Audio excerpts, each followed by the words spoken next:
The first time it happened, I thought it was an echo. But echoes don't say your name, and they don't tell you things about your past you've never told anyone. My name is Daniel, and I live in a house that talks back, and I think it's keeping me here. When I first moved into the house on Darrow Lane, it was more out of necessity than choice. My last apartment was above a bar, and after 3 years of sleepless nights and the constant bass thudding through my floor, I was desperate for quiet. The listing for the house had popped up online at 2 in the morning, 3 bedrooms, low rent, and described simply as quiet, great acoustics. It was a strange detail to include, but I didn't think much of it. When I arrived for the viewing, the landlord, a wiry man in his 60s named Mr. Avery, greeted me at the door. He had the kind of voice that sounded like it had been left too long in the sun, dry, cracked, but oddly warm.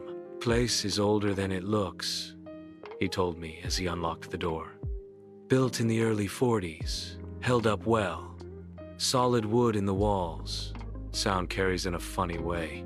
The moment I stepped inside, I understood what he meant. Even my footsteps sounded different. Sharper, almost musical. There was a stillness to the air, a hush that made me instinctively lower my voice. "Perfect for writing," I told him. He smiled in a way that didn't quite reach his eyes. "Perfect for listening too." I didn't ask what he meant. I just signed the papers. The first night was uneventful, though I did notice something odd. When I closed the door to the bedroom, the sound of the latch clicking echoed faintly, like someone else had repeated the motion a half-second later somewhere deeper in the house. I chalked it up to the acoustics. It wasn't until the third night that things changed. I had been working late, trying to finish a short story. Around midnight, I leaned back in my chair and muttered to myself, "This ending is terrible." From somewhere in the walls, a voice whispered, "Yes." I froze. My laptop's fan whirred softly. My heart thudded in my ears. I waited for the sound to repeat, to explain itself, but the house was silent again.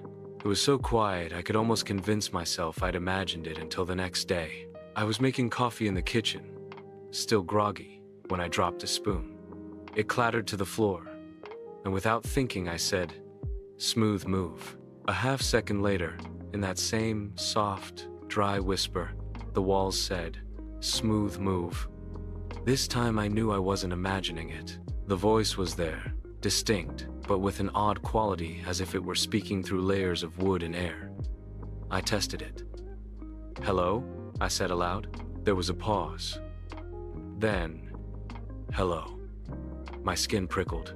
Over the next few days, I experimented. I'd say something simple, "It's cold today," or "I'm hungry," and the house would repeat it in that same low murmur, always after a short delay. At first it felt harmless, almost like a parlor trick. I told myself it was some weird acoustic quirk, maybe the sound bouncing off in a way that made it seem like an echo. But then, one evening, I asked it something different. "What do you want?" I said. The voice didn't repeat me. Instead, it answered, "To talk." My stomach sank. I hadn't expected a response that wasn't just a copy of my own words. That night, I didn't sleep. In the morning, I tried to be rational. Old houses creak, neighbors' voices carry. The mind plays tricks. But deep down, I knew this was different. It wasn't until the 6th night that I realized the voice didn't just mimic or answer, it knew things. I had been sitting on the couch, scrolling through my phone, when the whisper came, unprompted. "You miss her." I nearly dropped the phone. I hadn't spoken. I hadn't even been thinking about her, or at least I thought I hadn't. But now her face was in my mind. Claire, my ex. The one I'd left without so much as a proper goodbye. I didn't ask how the voice knew. The following night, I tried to ignore it. I turned up the TV, played music, anything to keep from hearing that murmur in the walls. But at 2:17 a.m., it came again. "Why did you leave her?" I sat up in bed, heart pounding. "Shut up," I whispered. "You shouldn't have left her," it replied. By now, I was certain of two things. One, the voice was real.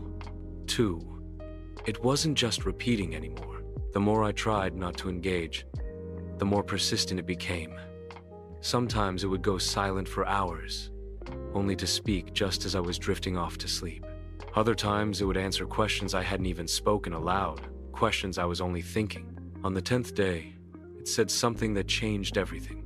I was in the hallway, heading toward the kitchen, when it whispered, "Don't open the basement door." I stopped dead. The house didn't have a basement. At least, I thought it didn't. I spent the next hour combing through every room, tapping on walls, looking for seams in the floor. And that's when I found it in the laundry room, behind the dryer, a square outline in the floorboards with a small iron ring for a handle. I knelt down, hand trembling, and touched the ring. From deep in the walls, the voice said, "Don't." And then for the first time I heard something else. Something moving underneath me. I didn't open it. Not that night. I stayed crouched over the square hatch in the laundry room, my fingers curled around the iron ring, frozen between curiosity and something deeper, a primal warning humming through my bones. The sound from below was faint but undeniable. A shift, a scrape, like someone moving in the dark. The whisper in the walls came again, sharp this time. "Don't open it." I let go of the ring, stood up, and backed away. My pulse was racing so hard I could feel it in my neck. For the next hour, I paced my living room, glancing down the hallway every few minutes toward the laundry room door. I told myself I was imagining things. Maybe a raccoon had gotten in, maybe it was the plumbing, but that didn't explain the voice. I slept on the couch that night with the TV on low, as if background noise could keep the house quiet. It didn't work. At exactly 3:14 a.m., over the faint sound of the late-night news, the voice whispered, "Don't make me show you." I sat upright. "Show me what?" I asked before I could stop myself. There was no reply, just silence so thick I could hear my own breathing. The next morning, I decided I had to know. I moved the dryer away from the wall, exposing the hatch fully. It was about 3 feet square, the wood around it slightly newer than the rest of the floor, as if it had been replaced. I gripped the iron ring and pulled. The hatch didn't open easily. It was heavy, and it stuck at first, as if it hadn't been moved in years. But with a sharp jerk, it came free, releasing a rush of cold, stale air that smelled faintly of earth and something metallic. A narrow wooden staircase led down into darkness. I stood there for a full minute, staring. Part of me expected the voice to scream, to try to stop me again. Instead, it spoke almost softly. "You won't like it." I grabbed a flashlight from the kitchen drawer and started down. The steps creaked under my weight, the air growing colder with each one. At the bottom was a small room, no bigger than a storage closet. The walls were stone, damp in places, and the floor was packed dirt. In the center sat an old wooden chair, and on the chair was a tape recorder. It was an old model, the kind with chunky buttons and a clear window showing the reels inside. A strip of masking tape across the top read, "Play me," in faded black marker. I hesitated. "What is this?" I called into the dark. The voice answered, but this time it wasn't from the walls, it came from right behind me. "It's the truth." I spun around, flashlight beam cutting across empty air. No one was there. My heart hammering, I turned back to the tape recorder and pressed play. At first, there was only static. Then, faintly, a voice began to speak. My voice. "Day 1. Moving in. Strange place. Feels like it's listening." I frowned. It was me, but I had never recorded myself saying that.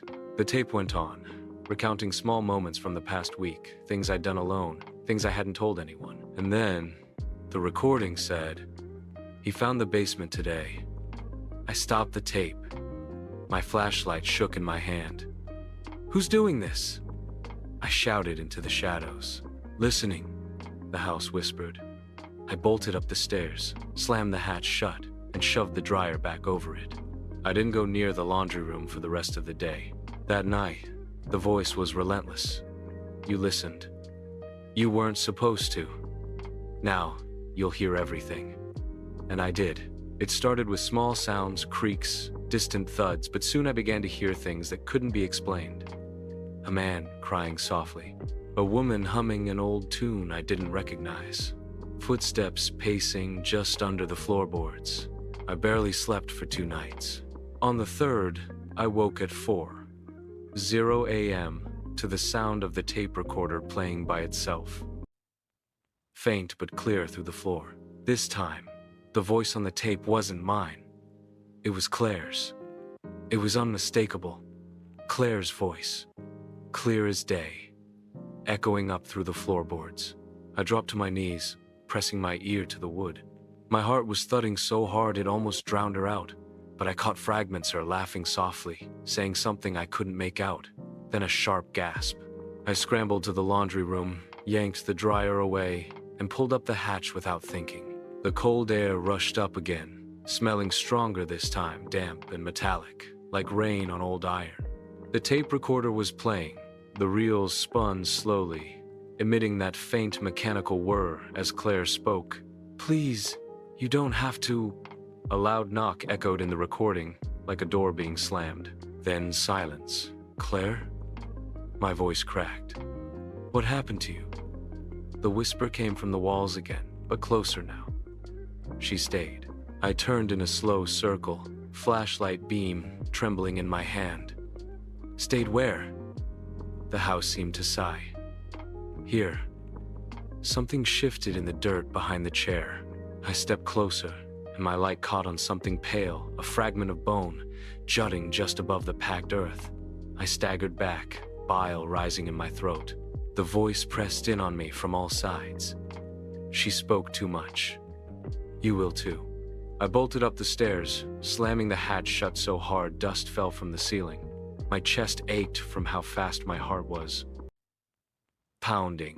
That night, I tried to convince myself I'd imagined it. That Claire's voice had been a trick of my memory, the bone, a scrap of wood, but the house didn't let me. Every time I tried to sleep, it spoke. Not whispers anymore, full sentences. Steady, patient. "Stay. Listen. You belong here." On the 4th night, I woke to find the hatch open. The dryer had been moved aside, the hatch wide as if waiting. Cold air poured into the hallway. The light down there had never been light before, flickered faintly. I should have run. I should have packed my bag and left. But I found myself walking toward it, bare feet silent on the wood. Halfway down the steps, I heard them multiple voices now.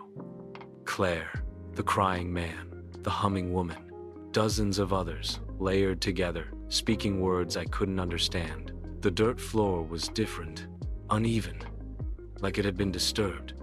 The tape recorder sat in the chair again. A new strip of masking tape across the top. This one read, "Record." The red button was already pressed down. I stared at it, my mind screaming to leave, but my body sat down in the chair. The voices grew louder, wrapping around me like water filling a glass. My throat moved, and I began to speak words I didn't choose, spilling into the recorder. I don't know how long I sat there. When I finally came to, the basement was silent. The recorder's reels had stopped. I stood, swaying, and when I looked up the stairs, they weren't there. Just stone walls, all around. No hatch, no light. Only the voice, closer than ever, whispering right in my ear. "Now you'll keep us company."